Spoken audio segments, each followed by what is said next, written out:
I posted a video about a week ago where I talked about how I retired with only 5 rental properties, and that video did really good. It got like 20,000 views. And so when you get that many views, you're going to get a lot of comments, and some people said that I talked too much and it was boring. But more people than that said that they wish I would have given more information on my actual rental portfolio, what kind of properties they were, how much money they make. And it's been a long time. I've done that video before, but it's been a long time and I've made some changes in my rental portfolio. So I decided it was time to let's dig in, and I'm going to tell you guys what I own, where they're at, how much money they make, how much money they're worth. I'm going to give you all the numbers. So let's get into it right now.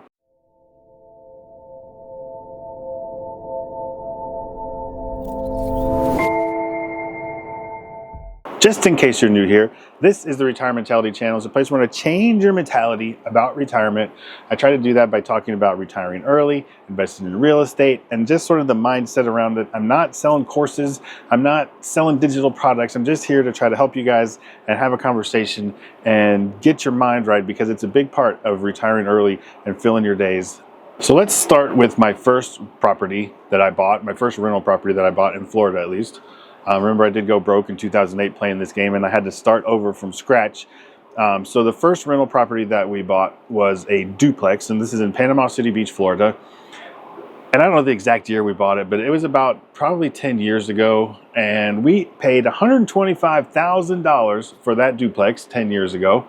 And at the time, one side was getting $750 a month in rent, and the other side was getting $750 a month in rent. So that was a total of $1,500 per month I was getting in rent for both sides of the duplex. And my mortgage at that time was about $800 a month. And that included my taxes and the insurance on the property. So let's do the math.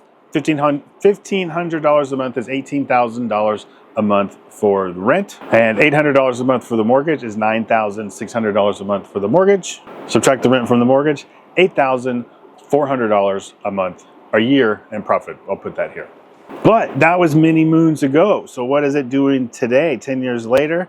Well, obviously rents have gone up, but also my mortgage has gone up. Your mortgage has gone up, you ask. Shouldn't you be paying down your mortgage? The mortgage should be the payment should stay the same, and the balance should go down. But that's not how the real world works, my friend. So now I'm getting about $1,500 per side on that duplex. So I'm getting about $3,000 a month in rent, which is double the amount I was getting when I bought it. But now, because my taxes have gone up and insurance rates in Florida have gone up significantly, and they just rezoned the floodplain map. The FEMA just redid their flood maps because I guess they needed to get more money. So they just put a whole bunch more people into the flood zone. So now I'm required to carry flood insurance on that property. So now with the $3,000 I'm getting in rent every month. So $3,000 a month is $36,000 per year. And my mortgage is about $1,900 a month. And that is $21,600 a year for my mortgage. So subtract 21,000 from 36,000, and you get $14,400. We're going to round that up to 15,000 for later. So the duplex now, in current day, it nets out about $15,000 a year. Now, granted, that's assuming there's no problems, there's no broken dishwashers, there's no plumbing issues, there's no air conditioning issues, there's no things that need to be fixed or updated. That's just straight out rent minus mortgage payment. I thought it'd be interesting to talk about how much these properties are worth now as well. Like I said, I bought it about 10 years ago and I paid $125,000 for the property, and it's worth about $500,000 now, and I owe less than $100,000. So you might be saying to yourself, well, Jeff, why don't you just sell the property, take your $400,000 profit, put it in the stock market and get 9% and get like $30,000 a year in income. That's double what you're getting from your rental income. But again, that's not how the real world works, because if I had a $400,000 gain in the property, and then I have to pay capital gains taxes on that $400,000 at 25% capital gains tax, that'll run you about $90,000 in capital gains taxes. Plus I got to pay real estate commissions, plus closing costs and deeds and stamp fees, title work. So all of a sudden, $130,000 is $140,000 of that $400,000 is gone. Now I'm left with $300,000. So all those taxes take a big chunk out of there. So, our tenants are paying down my balance, my principal balance on the mortgage. I am getting some other deductions on my tax returns, and I am getting the income, and it is continuing to go up in value. So that's why I keep holding on to these properties. I'm getting tempted in my old age to start selling some off though. The next properties I own, I have 2 townhouses that are next door to each other. It's basically a fourplex, and I own two units in a fourplex. They're individual units. They're not condos. They're actual individual townhouses. I've had both of those as short-term rentals ever since I bought them. I bought those probably 8 and 7, 9, and we bought one house every year. So if I bought the duplex 10 years ago, I bought the first duplex 9 years ago, and I bought the second duplex 8 years ago because a neighbor wanted to sell it. So the first one I paid $125,000 for, and we really didn't do much work in there. It had tile floors, and it was in pretty good shape. I took some cabinet, I made the kitchen a little bit nicer, put new countertops in, maybe a new refrigerator, that new carpet upstairs. But I didn't spend a ton of money, less than $10,000 to update that. And we threw some furniture in there, and we started short-term renting it. And that property has always done really well as a short-term rental. However, in the last 10 years in Panama City Beach, and as in many places in the world, ski towns, beach towns, Austin town, every town in America, almost every house in Panama City Beach that's sold in the last 10 years has been turned into a vacation rental. So it's gone from long-term rentals, or people moved away and then those things got scooped up and turned into vacation rentals. So the competition is much stiffer than it used to be. There's many more vacation rentals on the market today. If you look at Airbnb's numbers, they're kind of going like this, but if you look at the income that people are getting off of Airbnbs, it's starting to kind of go like this.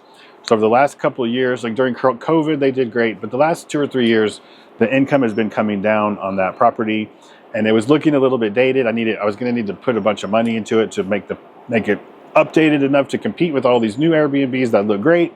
So we made a hard decision, and we decided to turn that into a long-term rental. The reason that's such a hard decision is because when you do that, you have to sell all the furniture and the decorations and everything that kind of made it cute to begin with, because somebody coming for a long-term rental has their own furniture and their own stuff, and you got to get it empty for them. So you got to spend a lot of money to go back the other direction to turn it back into a short-term rental.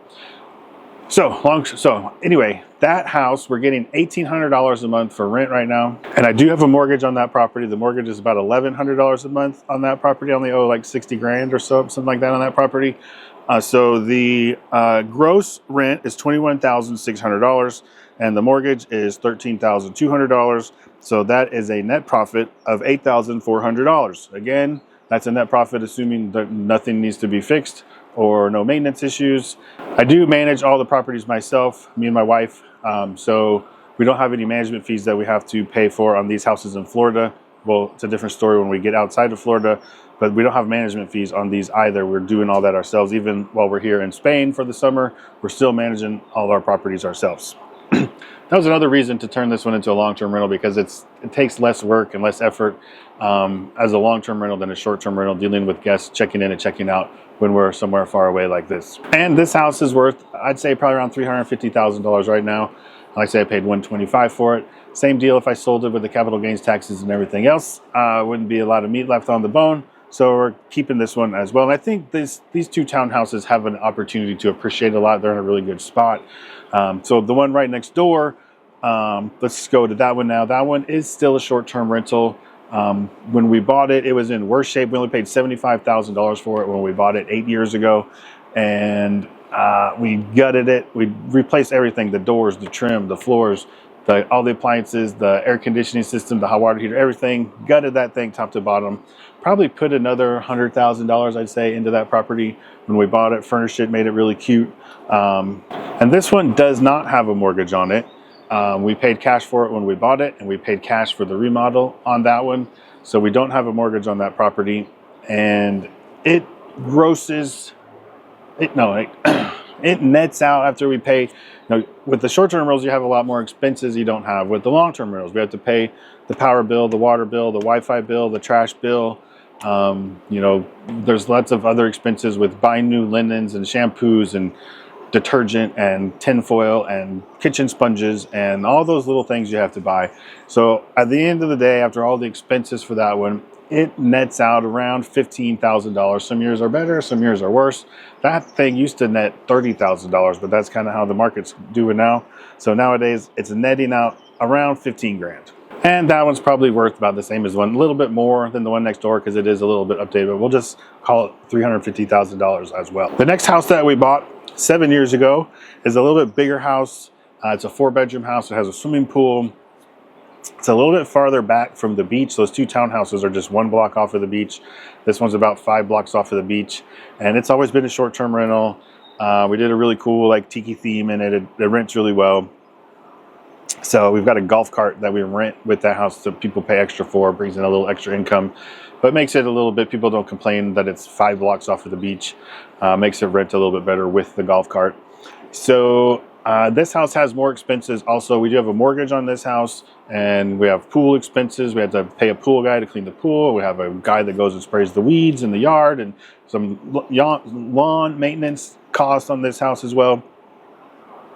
But at the end of the day, the net on this house after the mortgage and everything else, it nets out between $20,000 and $25,000 depending on the year. And that house is worth, I'd say, about $700,000. We paid $200,000 when we bought it. We put about $150,000, I'd say, into the remodel. We put in the pool. So we're, you know, that's the one we've been thinking about selling because there's a little bit more meat on the bone if we sold it. The money we could cash out of it, but the market just hasn't been good. We've put it on the market a couple times. We've had a couple offers, but it just keeps hanging in there. So we're probably gonna, I don't know if we're gonna sell anything at this point, but that is the deal on that house. Okay, so we did the duplex, the 2 townhouses, the house with the pool in Florida. So that's all our properties in Florida. So it's 4 houses, but it's actually 5 doors because of the duplex.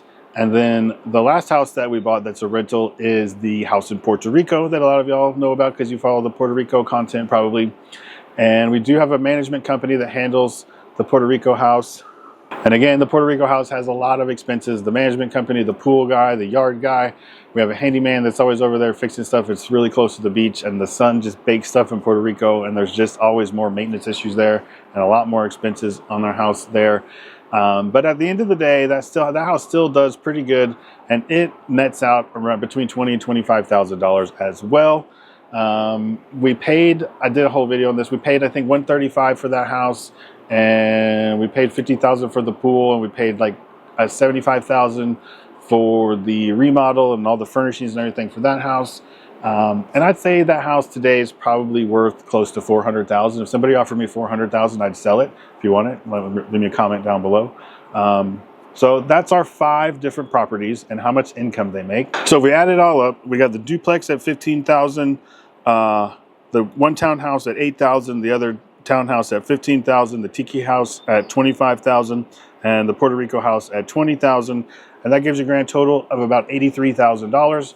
And that is the money that if neither one of us worked, like say my wife she still teaches online and she has a little bit of income from that. I have a little bit of income from this. I've had a little bit of income from selling a little bit of real estate over the years. So we have a couple of side incomes that come in as well, but we're trying to turn some of those spigots off and just be fully retired, just taking care of the rental property so we can spend more time here at this house. If you're wondering what this house is, I just did a video. We just bought this house. I've been here 1 week as of today. We bought a house in Spain. And probably the next video that I'm gonna do is a tour of our house in Spain and how much we paid for this house, because we did have to sell our beautiful forever house in Florida to get the money to pay for this. So in the next video, I'll probably show y'all what the house in Florida looked like that we sold, how much money we got from that, and what we paid for this house and the land that it's on. We got a little bit of land here as well. The camera kind of cuts out. There's a big mountain back here. If you found this information interesting about how much I actually make from my 5 rentals, be sure you give me that thumbs up down there, subscribe to the channel, and be sure you come back to see the tour of my house in Spain because it's pretty cool.